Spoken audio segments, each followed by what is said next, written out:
साथियों,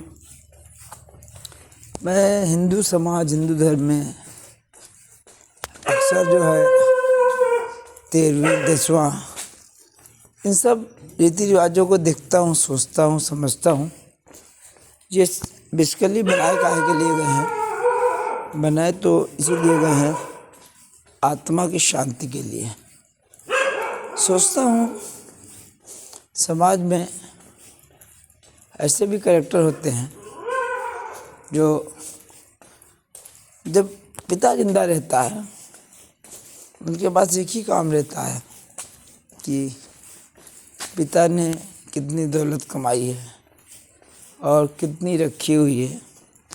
अभी मैं यूट्यूब में देख रहा था, रेमंड कंपनी के मालिक के बारे में पढ़ रहा था। कितनी दौलत उन्होंने कमाई थी, लेकिन उनके लड़के ने उनको बाहर कर दिया। आज वो किराए के मकान में रह रहे हैं।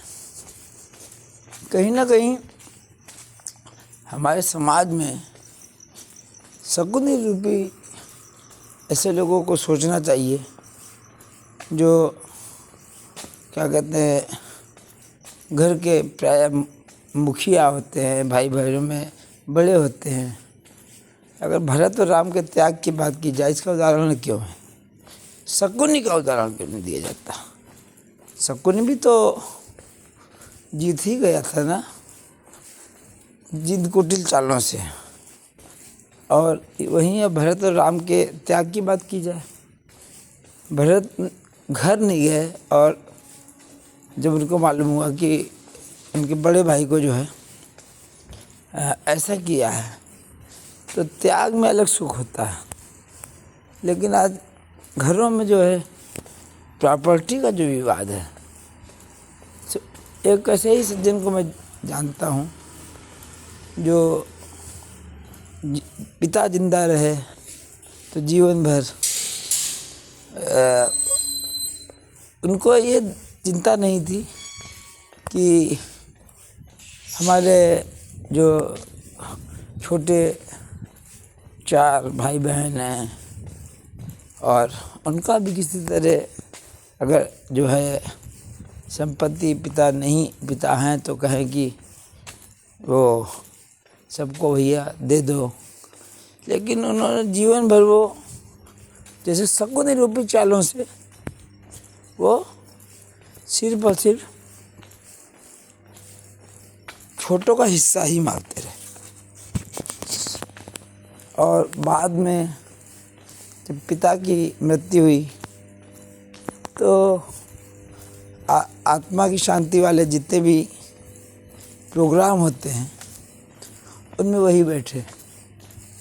तो सोचता हूँ कि ये व्यंग नहीं, एक पिता जब जिंदा था तो उनका जो वाद विवाद होता था इसी विषय पर कि तुमने मेरे साथ कुछ किया नहीं है और मुझे क्या कहते हैं और पैसा दो, और पैसा दो, और पैसा दो। वहीं सबसे जो छोटा भाई था उसने तो 1 भी रुपया नहीं लिया पिता से और कहा जितना जो पैसा है वो सभी लोगों में बांट दो। परिवार में एक ही पिता के 2 बच्चे जो है ना, ऐसे हो सकते हैं। और ये लालच की प्रवृत्ति जो है ना, त्यागना आसान नहीं होता है। और ईमानदारी का शौक़ भी जो है आसान नहीं होता है। आज भी उदाहरण प्रधानमंत्री का नाम आता तो लाल बहादुर शास्त्री का नाम आता है, और किसी उन्हीं का नाम क्यों आता है? महात्मा गांधी का नाम आता है, क्यों आता है? अंग्रेजी ज़माने में अंग्रेज़ लोग राय बहादुर की पदवी दे दिया करते थे अपने दलालों को। तो साथियों, इस तरीके से जो है ना जीवन है ये। और यहाँ हम लोग शकुनी रूपी चालों से जो है ना छोटों को दबाते हैं और समय रहते क्या कहते हैं कि छोटे भाई बहनों का ध्यान नहीं रखते जो परिवार के बड़े होते हैं, और रिश्ते टूट जाते हैं, बिखर जाते हैं पूरी तरीके से। न्याय की बात नहीं होती है, हमेशा ही दुनिया में अन्याय होता है। अब भगवान राम को जो है मिलना था सिंहासन, और कैकेयी चाहती थी भरत को मिल जाए, लेकिन राम भरत की जो केमिस्ट्री थी उसमें कैकेयी की एक न चली। परिवारों में अगर बच्चे जो है समझदार होते हैं ना, तो कभी डिस्प्यूट नहीं होता। और ऐसा भी होता है कि मैं देखता हूँ कि संपत्ति के विवाद उत्पन्न जो होते हैं। मेरे एक साथी हैं आलोक गुप्ता, मुझे बड़े अच्छे लगे वो, और वो मैं आज से करीब 10 साल पहले मैं मिला था उनसे। तो उन्होंने अपने जीवन में ही बहुत सिस्टमेटिक वे में प्रॉपर्टी को जो है ना बच्चों के सामने डिस्क्लोज़ कर दिया, और कहीं कोई डिस्प्यूट नहीं रहा। जो भी मेरा चैनल देख रहे हो, मैं उनसे अपील करना चाहता हूँ कि परिवार में बिखराव का मुख्य कारण जो है प्रॉपर्टी विवाद, बहुत धन दौलत जो है बहुत बड़ा रोल प्ले करता है। ऐसे लोग जो मेरा चैनल सुन रहे हो, तो मैं निवेदन करूँगा, प्रॉपर्टी संपत्ति विवाद जो है ना बच्चों के सामने न्यायप्रियता की तरह सब बच्चों को सामने बैठा कर एक साथ हो जाना चाहिए। नहीं ये होता है कि जो है एक आध व्यक्ति जो है बिल्कुल जो है धनवान हो जाता है, और जो बच्चों में जो है क्या कहते हैं कि वो भावना नहीं रहती। बाहरी दिखावे में तो सब एक जैसे रहते हैं, लेकिन आंतरिक रूप से सब अविश्वास की भावना रहती है। दिखाने में रक्षाबंधन का त्यौहार होगा और ऊपरी तौर पर सभी होली दिवाली में जाएंगे, लेकिन दिल के रिश्ते, प्रगाढ़ता के रिश्ते ये नहीं रह पाते। कारण होता है अक्सर बुजुर्ग जो है ये सब चीज़ों पे ध्यान नहीं देते, और क्या कहते हैं कि पूरा तबाही आ जाती है। मैं जानता हूँ कई परिवारों को जिनमें बड़े लोग शकुन रूपी चालों को अपना कर तो हो गए, लेकिन जो सबसे छोटे रहे उनके हिस्से में क्या प्रॉपर्टी आई, उधारी लेकर पिता का दाह संस्कार करना, बस यही आया। ये हमारे समाज की विडंबना है। मुंशी प्रेमचंद की कहानियों में भी अगर देखा जाए तो अभी भी विद्यमान है, तो ये विसंगतियाँ चलती रहेंगी। परिवार का जो मुखिया होता है उसकी बड़ी जिम्मेदारी होती है परिवार को एक रखने में, और मुखिया की समझ पे ही परिवार चलता है। मुखिया टीन की तरह होता है, आंधी पानी तूफान सब चलता है, टीन से सब कुछ झेलती है, मुखिया सब कुछ झेलता है। लेकिन जब अगर टीन हट जाए, जब मुखिया चला जाता है तो समझ में आता है। मैंने भी काफ़ी करीब से इन चीज़ों का अनुभव किया, जहाँ एक बड़े भाई थे, उन्होंने कभी ध्यान नहीं रखा। परिवार में उनके बच्चे वगैरह सब कमाते थे, पूरा परिवार कमाता था, लेकिन ये कोई ध्यान नहीं रखता परिवारों में कि छोटा है, उसके पास पैसा नहीं है। खाली पिता से यही कहा करते थे, मैं सबसे गरीब हूँ, हमसे ज़्यादा गरीब कुछ नहीं है। और इमोशनल तरीके से उन्होंने पूरी प्रॉपर्टी नाम करवा ली अपने। और छोटे के हिस्से में क्या आया, पिता की जब मृत्यु हुई तो कर्जा लेकर पिता का दाह संस्कार। लेकिन उनको लोगों को ये नहीं समझना चाहिए कि वो जो है उनका स्थान जो समाज में वही रहेगा, भले ही दोहरा चेहरा दिखाए। शकुन नहीं है वो, दुनिया से झूठ बोल रहे हैं, तो आत्मा उनकी माफ़ नहीं करने वाली है। मतलब मैं सोचता हूँ बचपन में एक ही माता पिता से सब पैदा हुए होते हैं बच्चे, लेकिन बड़े होते हुए जो है मतलब सगे भाई बहनों का हिस्सा मारने की प्रवृत्ति।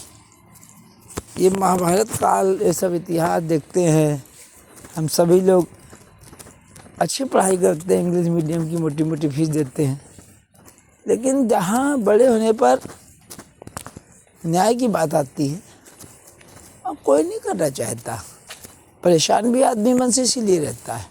भले ही आप पिता लोग बच्चों का हिस्सा मार कर पिता को गुमराह करके आप बैठ जाते हो, आप दाह संस्कार वाले जब पिता को मुखाग्नि दो या पूरे रीति रिवाज जो क्रियाक्रम जो है पूरे कराओ, लेकिन पिता के कर्मों को तो तभी शांति मिलेगी, पिता की आत्मा को शांति तभी मिलेगी जब वास्तव में आपने सच्चाई ईमानदारी से जो है उसका साथ दिया होगा।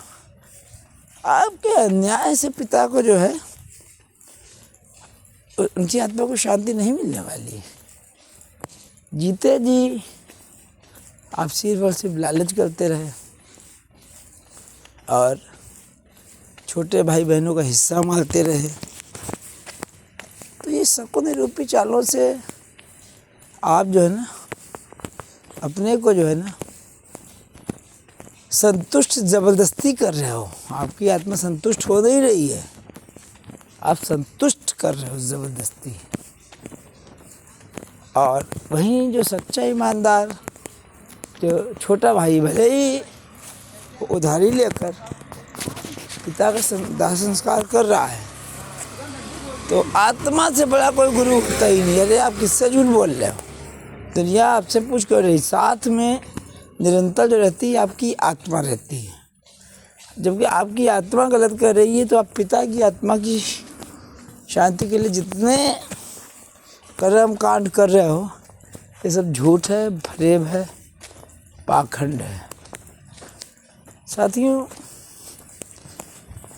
रेमंड के बानी के बड़े बड़े घराने, टाटा को देखिए, टाटा का कितना नाम है आज दान पुण्य में, लेकिन हम लोग सीखते नहीं हैं, जैसे हमको ऊपर जाना ही नहीं है। मेरे पिता तो जा रहे थे मतलब इस दुनिया से जा रहे थे, मेरे हाथों में दम तोड़ा उन्होंने और चाय मेरे हाथों से पी। और जब सिकंदर का उदाहरण देखते हैं तो सिकंदर कहा बताते हैं कि कब्र से बाहर हाथ लटका दिए गए थे और खाली हाथ इस दुनिया से गया है इसको प्रदर्शित करने के लिए। ये मैं सोचता हूँ कि सगे भाई बहनों में संपत्ति के लिए इस तरीके से छिछोरी टाइप की हरकतें होती रहती हैं और हर आदमी एक दूसरे के लिए त्याग करता नहीं है। और बहनें जो हैं भी इन चीज़ों में पीछे नहीं हैं। लालच ने जो है सब संबंधों को बिखरा दिया। हमारे जितने भी लोग इस चैनल को देख रहे हैं, मैं अनुरोध करूँगा घर के जो बड़े भाई बहन हैं जो है ना आपके ऊपर बड़ी जिम्मेदारी है। ये आप जो है जो करते हैं, अपने कृत्य करते हैं, बड़े जो कह रहे हैं उम्र में बड़े होने से फर्क नहीं पड़ता, सोच में बड़े हुई है, त्याग में बड़े हुई है, लेकिन शायद ना हो। मेरा जो कहना है ये तो यही कहना है, मेरा रिक्वेस्ट है। अन्याय से रिश्ते बिखरेंगे ही और कुछ नहीं होगा। आप जीत के भी सब लोग हार जाएंगे, भले ही समाज को दिखाएं। अक्सर जो है इन्हीं चक्करों में बड़े बड़े त्यौहार, रक्षाबंधन, भैया दूज टूट जाते हैं, या त्यौहार मनाए भी जाते हैं तो ढोंग की तरह होते त्यौहार।